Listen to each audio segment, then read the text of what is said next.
Langsung aja kita start. Kita mulai ya. Kelihatan nggak? Jelas kan ya? Semoga udah kelihatan jelas. Kalau belum, aku rapiin sebentar. Oke.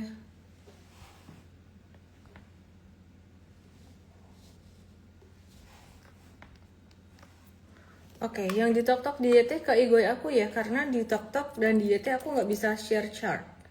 Aku tidak bisa share chart di TokTok dan di YT. Ya, IHSG bentuknya kayak gini, termasuk juga saham-saham big banks bentuknya kayak gini. Artinya bagaimana? Ini artinya bakalan bisa membentuk V pattern, antara V pattern atau double bottom sih.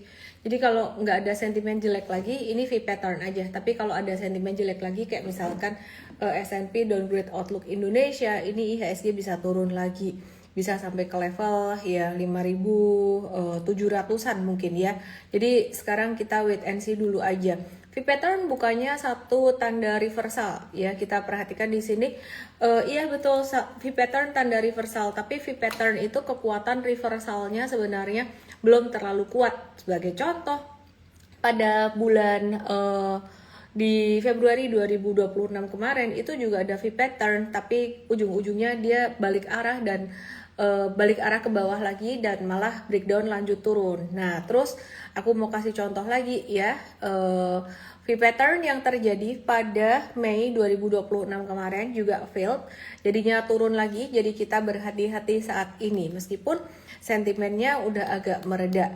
Nah, terus apa yang menyebabkan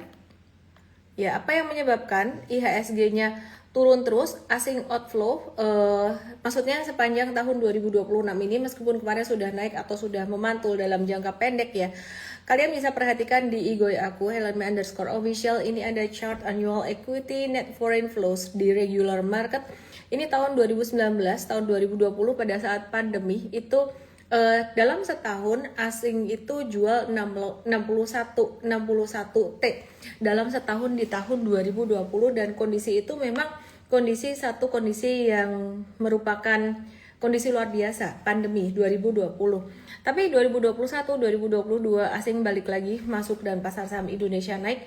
2023 asing masuk di Indonesia cuman sedikit 8,4 triliun doang, dan meskipun demikian pasar saham waktu itu tetap ada pergerakan. 2024 juga meskipun asing keluar 29 T, masih ada pergerakan, kebanyakan dari saham-saham Konglo ya, yang dimana di sini saham-saham Konglo itu tidak itu lebih dari domestik. Kalau aku perhatikan penyebab pergerakannya lebih dari domestik. Dan yang kalian perlu perhatikan, dari 2024 asing itu udah keluar dari Indonesia totalnya setahun 29 triliun, 2025 asing keluar 43,2 triliun, dan di 2026 ini sebenarnya sudah mencapai 70-an triliun lebih year to date. Padahal ini baru setengah tahun di 2026. Bahkan setengah tahun 2026 ini net sale-nya itu jauh lebih besar dibandingkan dengan net sale total di 2020 pada zaman pandemi atau zaman krisis.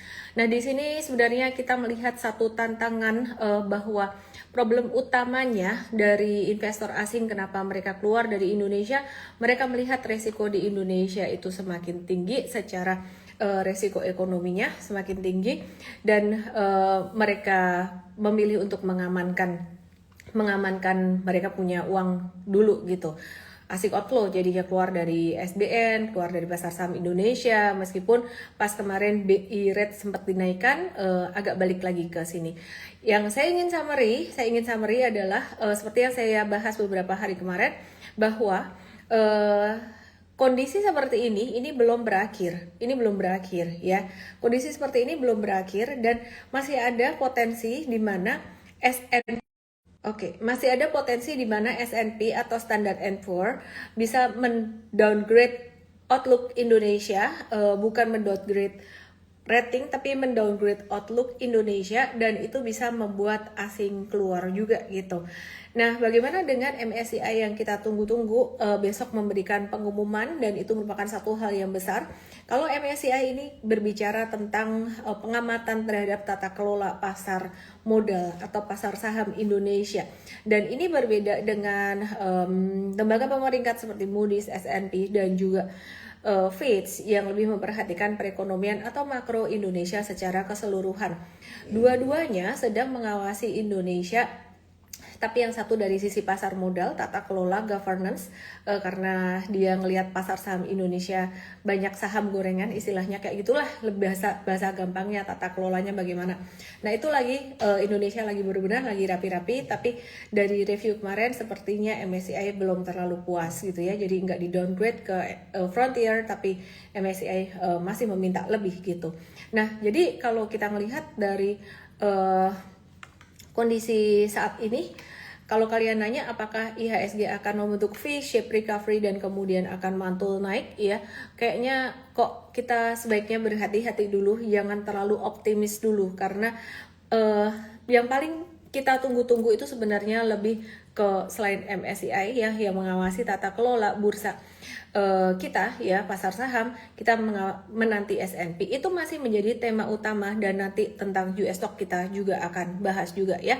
Nah terus kemudian selain itu kemarin ada saham dari sektor komoditas, ada saham Bayan Resources yang juga sempat naik lumayan signifikan, dan hari ini tadi ada turun, sebenarnya in normal correction, tapi kita tidak trade ini karena faktor likuiditasnya kecil ya, jadi kita wait and see dulu gitu. Terus hari ini ada beberapa saham yang breakout, tapi kita juga nanti akan bahas lebih lanjut. Yang rame hari ini lebih ke soal IPO ya, ada beberapa IPO gede. Di antaranya yang rame itu Rans, nilainya tidak tanggung-tanggung mencapai 492 miliar ya. IPO Rans itu nilai perolehan dananya sekitar berapa nih? 429 miliar. Terus Prodia, Diagnostic Line, dari dulu kayaknya udah mau IPO, kenapa IPO-nya baru sekarang dan lagi situasi marketnya begini ya, lagi bearish gitu. Ini kayaknya pada IPO itu ngepasin pas lagi momen IHSG-nya lagi kemarin sempat naik atau sempat recover dikit, karena mungkin udah pada mau IPO tapi nunda karena marketnya turun, sempat turun signifikan gitu kan ya. Prodia Diagnostic Line TBK 62,74 miliar. Terus kemudian ada Esa Medika Mandiri, EMMI ya kalau Prodia, PRDL, Rans ya RANS itu. Esa Medika Mandiri itu distributor dan juga produsen dari alat kesehatan. 269,27 miliar untuk target dana perolehan dari IPO. Terus ada Jelly ya, Nata de Coco, Jelly, Inaco, itu kalau kalian tahu itu 392 miliar. Terus kemudian ada JECX atau Petre Nitrasanata Dharma Tbk. Ya, itu pengelolanya GECI Hospital kalau kalian tahu, dan klinik sejak 1984 waktu itu. Dengan saat ini ada 5 rumah sakit mata dan 11 klinik di berbagai wilayah di Indonesia. Itu IPO 227,7 miliar, dan ada IPO BACH ya 307,5 miliar. Ya, bergerak di bidang penjualan atau penyewaan genset, construction, serta pemeliharaan infrastruktur telekomunikasi seperti BTS dan juga fiber optik gitu. Nah, terus gimana dengan IPO ini? Seperti biasa kalau IPO sih saya selalu wait and see dulu, dan saya selalu ngelihat IPO ini valuasinya ketinggian atau enggak, itu yang pertama. Kemudian yang kedua, saya selalu wait and see melihat kondisi pasar ya. dan saya juga wait and see melihat pergerakannya biasanya saya akan biarkan dia bergerak normal dan juga ada retracement atau sideways-nya dulu baik di saham Amerika maupun di saham Indonesia. Contohnya kalau di saham Amerika kemarin ada IPO SpaceX yang dari perusahaan Elon Musk yang naiknya sempat luar biasa tingginya. Itu juga kita akan biarin dulu untuk dia agak-agak stagnan dulu. Mungkin ada beberapa di sini yang memang hobi atau hokinya di IPO dan beli di pre-IPO kemudian sahamnya mungkin naik di hari pertama atau kedua. Kalau memang cara mainnya seperti itu, mungkin siap-siap untuk jualan atau siap-siap untuk profit taking aja dulu di hari pertama atau hari kedua gitu ya. Terus kemudian dari MSCI, soal MSCI sendiri kemarin saya sudah bahas, sebenarnya saya sudah sampaikan, cuman mungkin saya mau nge-remind aja bahwa Indonesia nggak di downgrade dari emerging ke frontier ya, cuman ada beberapa hal yang di review, salah satunya indikator information flow dari plus jadi minus gitu ya. Jadi itu aku udah bahas juga kemarin. Cuman Indonesia masih digantung, status freeze-nya bisa dicabut, bisa belum. Dimana saat ini, kabar baiknya saat ini freeze itu tidak lagi menekan harga turun sementara ini gitu. Jadi skenario terbaiknya Indonesia tetap emerging market dan freeze-nya dicabut. Tapi skenario ngegantungnya Indonesia tetap emerging market tapi freeze-nya lanjut dan dana asing tetap ketahan. Kalau skenario freeze-nya dicabut itu dana asing bisa masuk dan pattern V-shape recovery di IHSG itu bisa terjadi dan saham big banks juga bisa naik pastinya. Jadi tergantung besok bagaimana gitu ya. Makanya hari ini market lumayan sepi di pasar reguler. Hari ini transaksi itu 13,1 triliun doang, didominasi di SSA, BMRI dan juga TPIA ya. Jadi ini termasuk kecil transaksinya. Terus asing masih net sell 348 miliar net sell-nya di BMRI, di SSA, NATO, BCA dan juga Astra International gitu. Oke, ya jadi masih nunggu besok, semoga freeze-nya dicabut sehingga market bisa menguat, tapi kita objektif aja. Nah, S&P seperti aku bilang ada potensi untuk penurunan outlook ke negatif. Tapi agak mendingan harga minyak sudah membaik sehingga ini memberikan outlook yang mungkin bisa lebih baik lah. Tetap diturunin sih, cuman resikonya jadi lebih kecil aja gitu. Terus ada angin segar dari harga minyak memang, tapi ada pertanyaan soal APBN gitu ya. Jadi harga minyak turun 3% itu meringankan APBN, di mana Indonesia masih net importir minyak. Setiap 1 barrel USD naik harga minyak itu menambah belanja beban 6,8 triliun rupiah.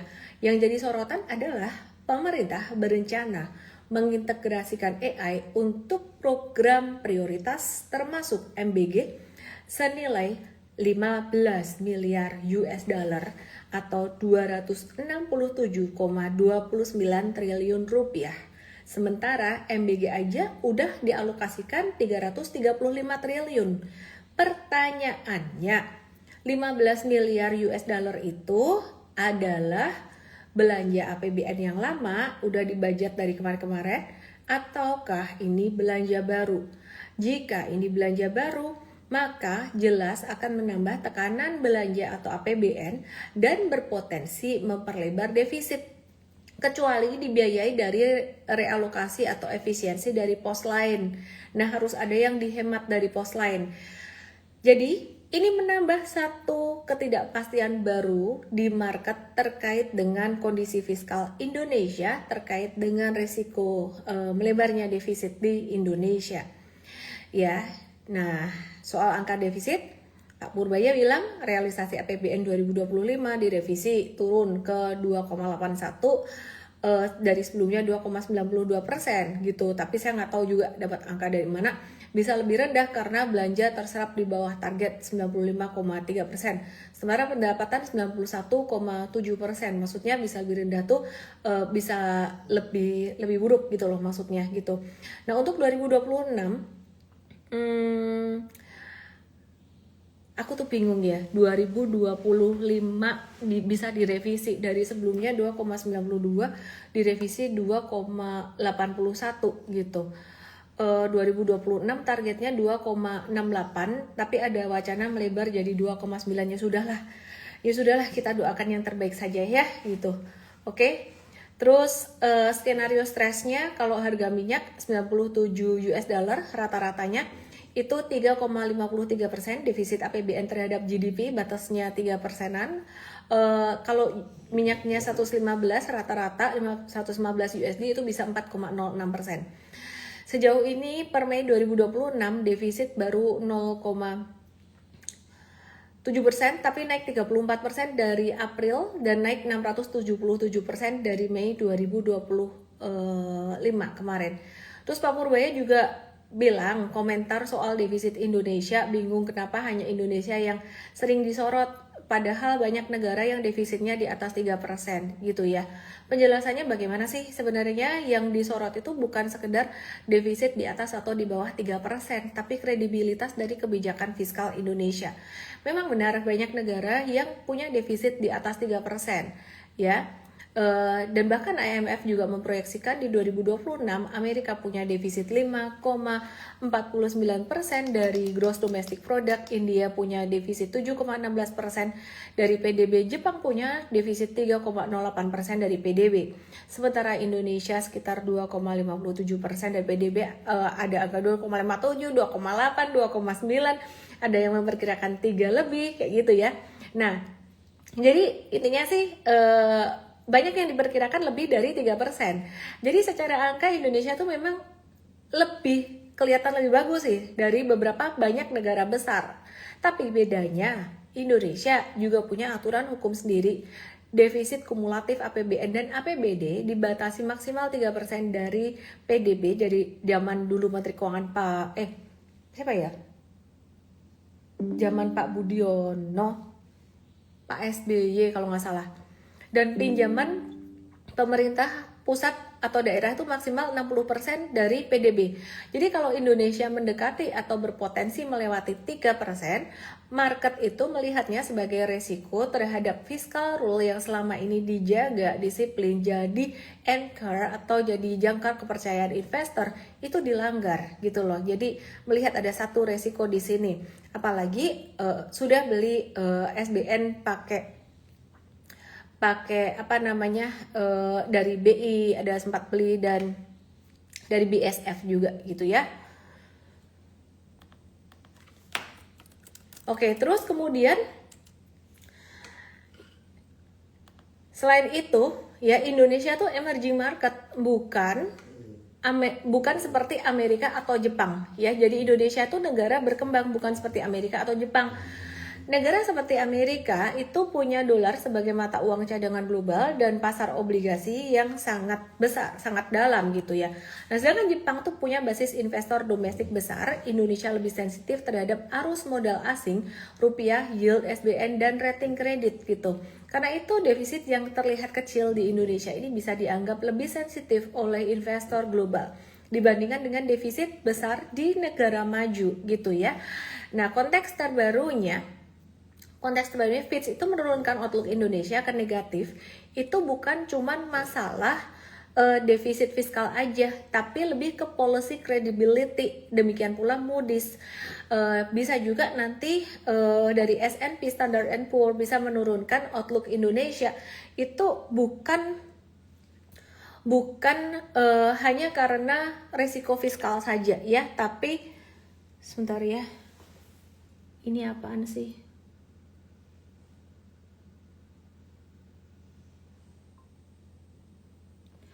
Oke. Yep.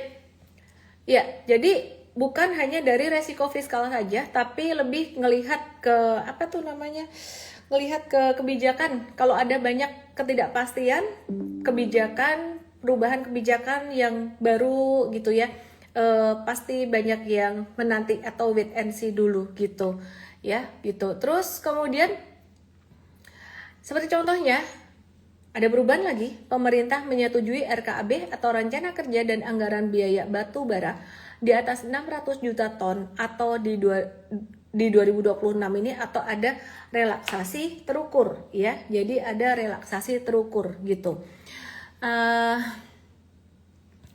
Itu naik dari rencana awal ya 600 juta ton yang sebelumnya dipangkas dari realisasi 790 juta ton di 2025 buat ngangkat harga. Jadi ingat ya, dulu sempat ada pembatasan volume produksi batu bara, ada pembatasan volume produksi batu bara ya, supaya apa? Supaya naikin harga batu bara. Kan kalau di supply-nya berkurang, demand-nya masih besar, harga bisa naik. Sempat dilakukan juga untuk nikel, dan beberapa waktu yang lalu di awal tahun harga nikel tuh naik gitu. Sejak Desember sampai awal tahun kemarin di kuartal 1 harga nikel naik, dan harga saham-saham nikel juga naik gitu ya. Dan Indonesia kan memang sebagai salah satu penyuplai nikel global kayak gitu. Oke, nah batu bara juga dikituin. Tahu nggak kenapa RKAB ini ditambah? Ya, salah satunya karena kalian sering mati listrik. Haha. Kok bisa? Kenapa? Kok bisa? Kenapa? Karena DMO-nya ada berapa persen harus DMO, Domestic Market Obligation, harus memberikan memberikan batu baranya tidak hanya untuk ekspor, tapi ada kewajiban untuk Indonesia. Harganya tuh selain DMO-nya murah, terus dari volumenya diturunin, pastinya dari percentage volume yang ada kan jadi semakin kecil juga kan. Jadi itu dulu bikin kebijakan RKAB mungkin belum diperhitungkan secara panjang jauh ya. Jadi Kakanda belum memperhitungkan jauh secara panjang, dan sekarang katanya kekurangan batu bara untuk domestik gitu, sehingga banyak mati listrik dan itu akan mengganggu produktivitas. Makanya RKAB ini direlaksasi lagi gitu ya. Ini salah satu contoh ketidakpastian kebijakan. Oke, itu aja. Jadi menambah daftar panjang kebijakan komoditas yang berubah-ubah. Jadi sentimen positif buat AAD, ITMG, Bumi, ID Games, Bian, dan PTBA not a buy sell recommendation. Terus dua pabrik Jepang bersiap pindah ke Vietnam ya, dan juga Alfamart sepertinya mereka juga mau buat di luar negeri. Jadi dua produsen komponen otomotif Jepang seperti grup Yasaki, pembuat wiring harness di Pasuruan dan Mojokerto, itu dikabarkan akan memindahkan sebagian produksi ke Vietnam dan berisiko PHK ribuan buruh dan memukul pemasok lapis 2-3. Nah, alasannya insentif kendaraan listrik di Indonesia atau EV di Indonesia dinilai kalah kompetitif dibandingkan dengan Vietnam, plus kehati-hatian akibat geopolitik dan banyak ketidakpastian regulasi. Dan ini melanjutkan tren dari tahun lalu ya, seperti contohnya bos Nvidia yang hanya berkunjung ke Indonesia buat makan gultik, habis itu investasinya di Vietnam ya. Jadi kalau satu pemasok besar seperti Yasaki menutup pabrik, laba Astra International Auto, DRMA, IMAS memang belum tentu langsung terdampak, tapi investor bisa berpikir ada apa dengan industri otomotif Indonesia sampai supplier global itu memilih keluar. Jadi kesimpulannya nggak ada dampak langsung ke kinerja emiten otomotif dengan sentimen ini, tapi berita ini bisa memberikan sentimen negatif terhadap sektor otomotif karena menimbulkan kekhawatiran bahwa daya tarik investasi manufaktur Indonesia itu lagi melemah gitu.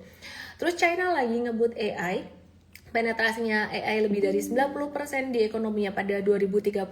Nah, kalau China semakin banyak menggunakan AI, mereka bisa memproduksi barang dengan lebih cepat, lebih murah, dan efisien.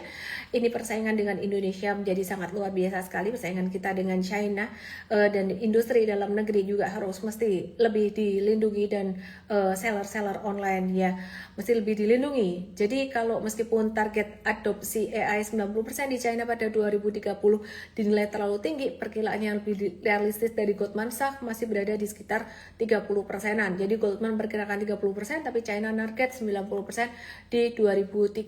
Dan China hubungannya apa dengan Indonesia? Mereka adalah importir komoditas yang sangat besar dari Indonesia.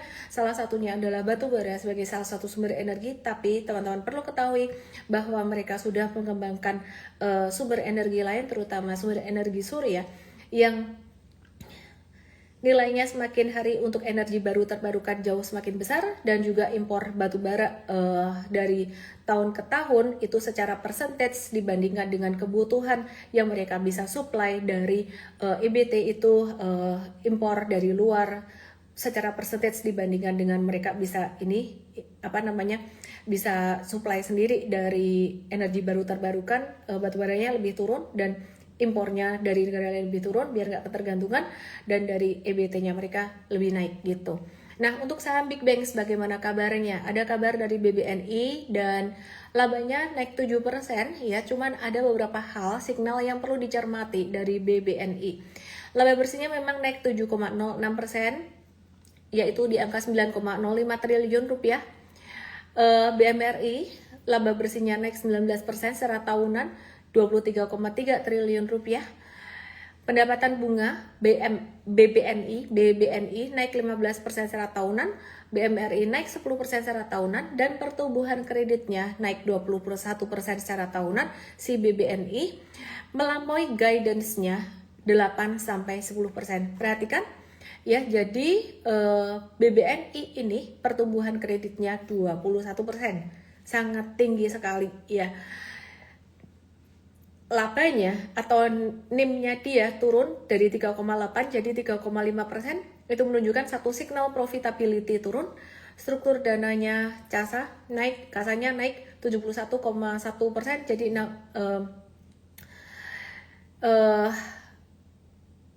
sebentar aku cek ya kasanya BBNI, casa BBNI.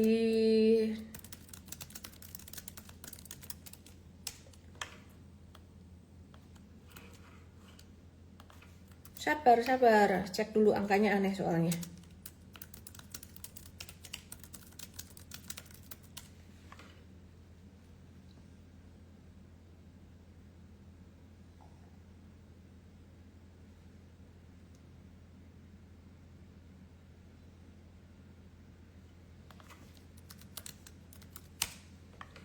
Di 68,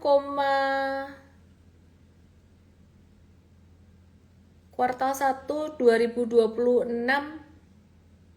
turun deh 66,5%, turun dikit 400 basis point atau 4% secara tahunan.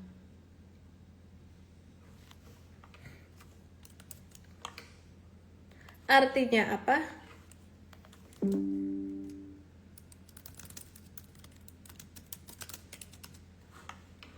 Ya, pertumbuhan kredit dan NII-nya kenceng atau pendapatan bunganya kenceng ya, jadi momentum labanya dia bisa melonjak, valuasinya juga murah. Cuman yang perlu diwaspadai sebenarnya NPL-nya ke depan gimana gitu aja, karena ada dorongan kredit UMKM itu bisa meningkatkan NPL ke depan ya. Jadi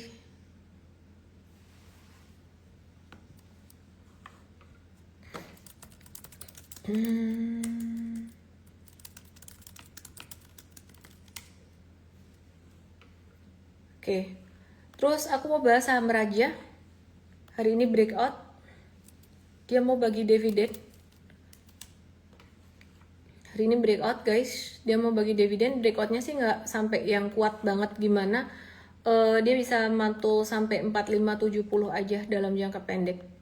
Gitu, kayak gini. Ini udah gambar yang bagus banget sih, mungkin terlalu optimis, gambarnya masih terlalu optimis.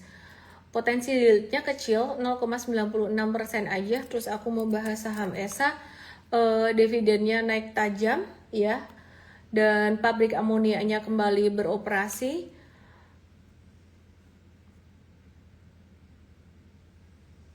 Pendapatan naik 37% secara tahunan, masih sideways wait and see dulu. Ini juga bentuknya V-shape, bisa V-shape recovery, tapi bisa failed juga, wait and see dulu aja. Jangan buru-buru untuk ESA. Terus IPO tadi aku udah bahas ya, untuk IPO runs apa aku udah bahas. Aku mau cek Q&A, teman-teman semuanya banyak bertanya tentang BRMS, PTBA, MBMA. BRMS-nya retracement, di sini menarik sebenarnya. Normal retracement, aku melihat ini sebenarnya normal retracement. Kalau mau nawar agak pelit di level 570-an, di level 570-an.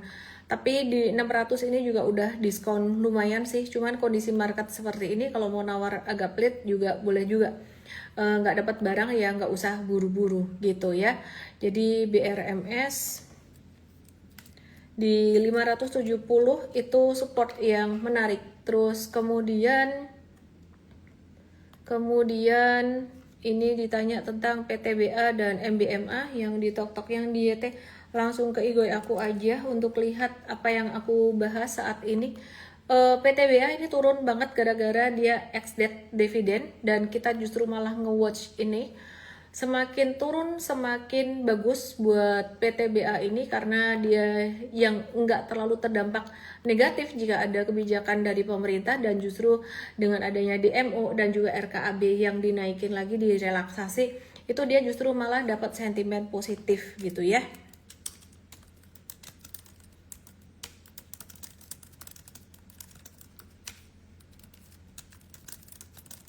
Oke, terus kemudian selain PTBA, ini ada yang nanya juga untuk MBMA. Bagaimana hari ini MBMA-nya mantul? Masih sideways aja sih. Kalau mau beli MBMA mungkin sekitar 476 sampai 496-an itu angka yang lebih murah gitu ya. Aku akan bahas lagi saham Indonesia.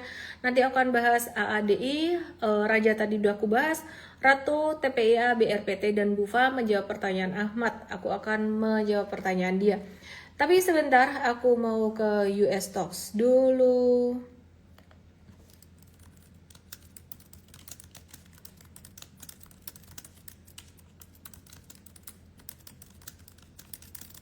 Ya, aku mau bahas US stocks dulu. Jadi, opening saat ini saham Amerika lagi merah dikit ya, lagi wait and see merah dikit. Ini untuk Dow Jones-nya. Terus kemudian ini Nasdaq-nya ini kayak gini bentuknya, agak-agak turun dikit, lagi sideways, lagi melandai. Terus kemudian ini S&P 500 index ini juga lagi sideways juga gitu ya, bentuknya kayak gini. Jadi dibuka melemah, Nasdaq, S&P, dan Dow Jones turun, dan penurunannya didorong oleh saham MU yang terdampak sell off global, dan ini sudah expected. M-Trade juga nggak beli ini. Ini udah expected. Abisnya aku bahas lagi saham Indonesia. Ini turun 11% dan malah kita kepengen dia kalau bisa dia turun lagi. Micron ini terdampak dari sell off global setelah Kospi ya, Korea Selatan itu turun 10%, dan saham memori seperti SK Hynix dan juga Samsung itu turun lebih dari 10%. Nah, ini saham yang lagi ramai banget sih di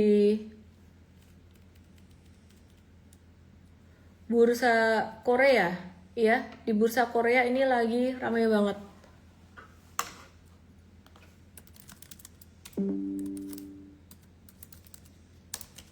Lagi ramai banget ya. Jadi teman-teman, ini Samsung, KRX Samsung Electronics Hynix Index ini turun, dan ini normal aja turunnya. Normal correction.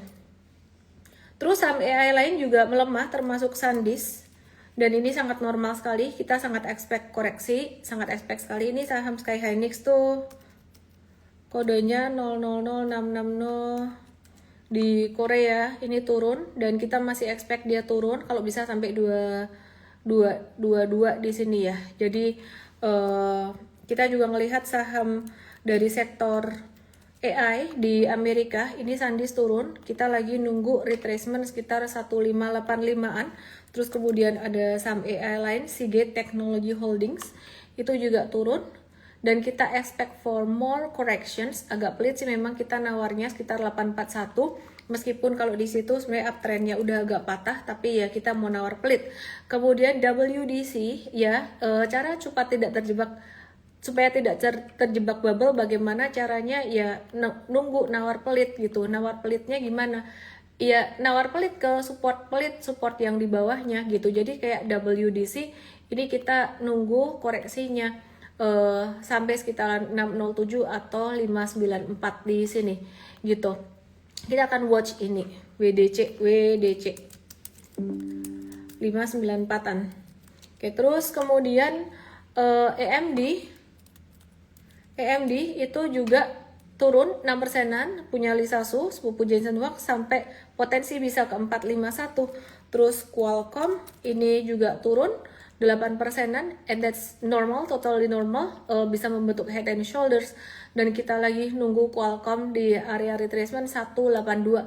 Bahkan kalau head and shoulders-nya confirm, kita mau nawar lebih pelit lagi, bisa sampai ke 166 di situ.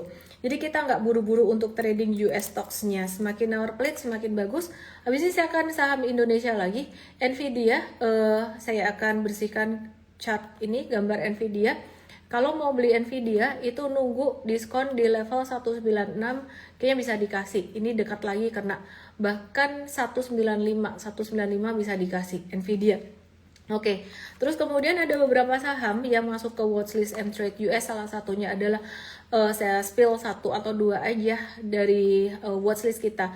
Contohnya dari Bank of America dan juga dari saham sektor finance di Amerika. Ini juga trennya lagi bagus.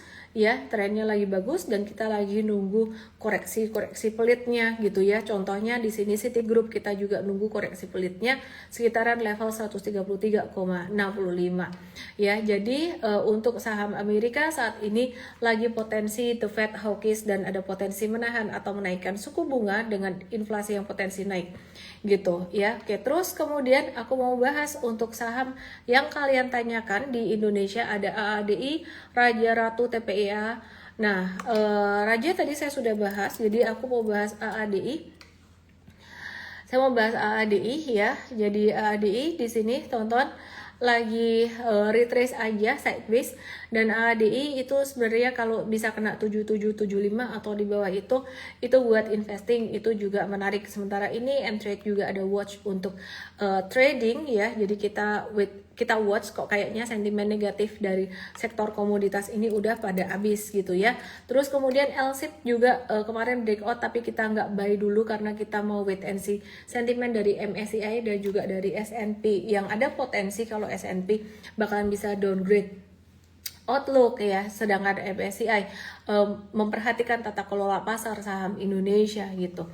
Kalau S&P lebih ke downgrade outlook ekonomi Indonesia gitu. Terus kemudian bagaimana dengan saham Ratu? Ratu juga tadi ada breakout, tapi breakoutnya ya kita nitip satu posisi di Raja doang, dan aku ngelihat ini belum tentu akan jauh, masih agak berat atau masih agak susah untuk saham Indonesia bisa beneran bullish gitu.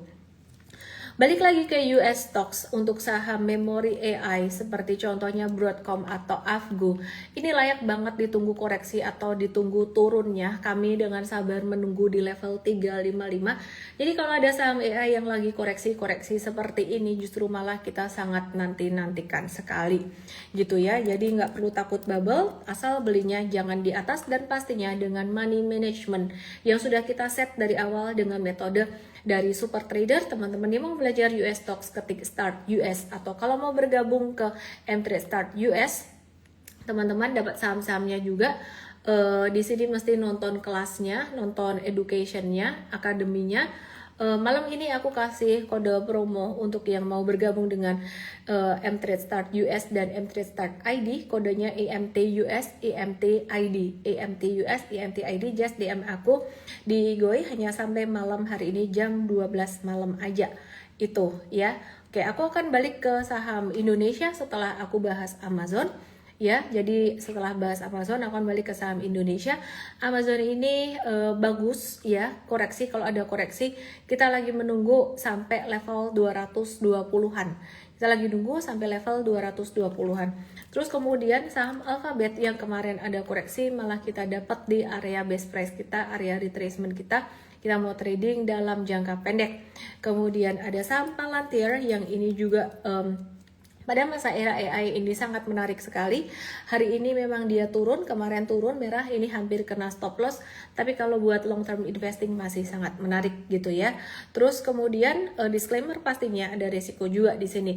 Aku mau menjawab pertanyaan Vero Kantu, ada Medco yang ditanya BMRI dan BBRI. Mari aku kembali jawab ke saham Indonesia. Ada saham Medco yang ditanyakan. Hari ini kita cut loss untuk saham Medco-nya setelah kita spekulatif buy on weakness beberapa hari yang lalu. Terus kemudian apalagi tadi ya, BMRI dan BPRI. BMRI, nah ini dia berpotensi membentuk V gini, berpotensi membentuk V, atau kalau S&P downgrade malah jadi bentuk W, turun lagi, bisa turun lagi. Jadi ini masih ada satu ketidakpastian di sini. Tapi kalau buat investasi jangka panjang mah valuasinya lagi murah-murah aja gitu ya. Dan juga pastinya saham BBCA ya. Saham BBCA ini juga kalau ada mau ada koreksi, mau nggak ada koreksi lagi, sekarang valuasinya juga masih bagus gitu. Oke, terus kemudian be mindful with your money management supaya nggak kebablasan ya teman-teman semuanya, supaya nggak kebablasan. Oke, terus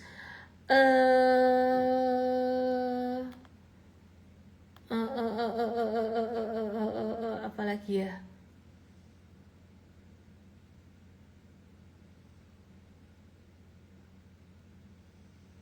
Sementara ini itu aja dulu sih sentimennya. Jadi untuk Indo Stocks masih harus hati-hati nunggu S&P downgrade outlook, sedangkan US Stock saat ini marketnya lagi sideways.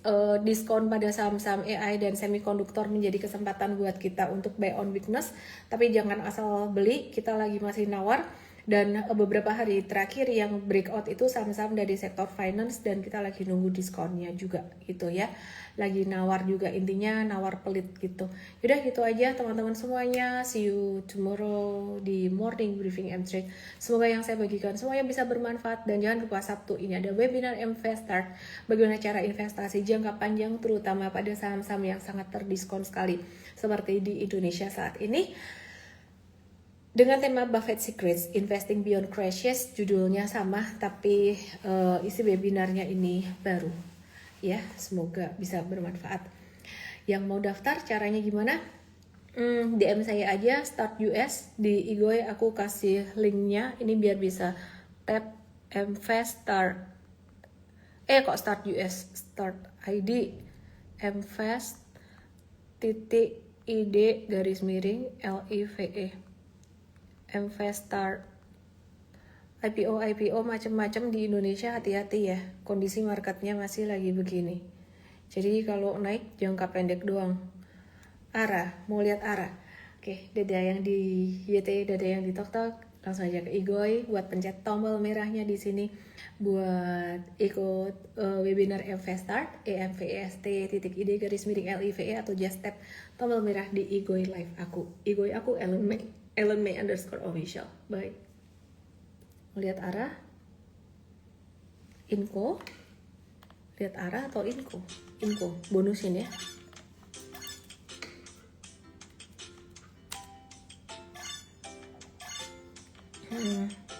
Info bisa turun sih, tunggu aja retracement. BBRI masih sama. Dia ini udah hijau sih, udah agak bottoming gitu, cuman wait and see dulu deh.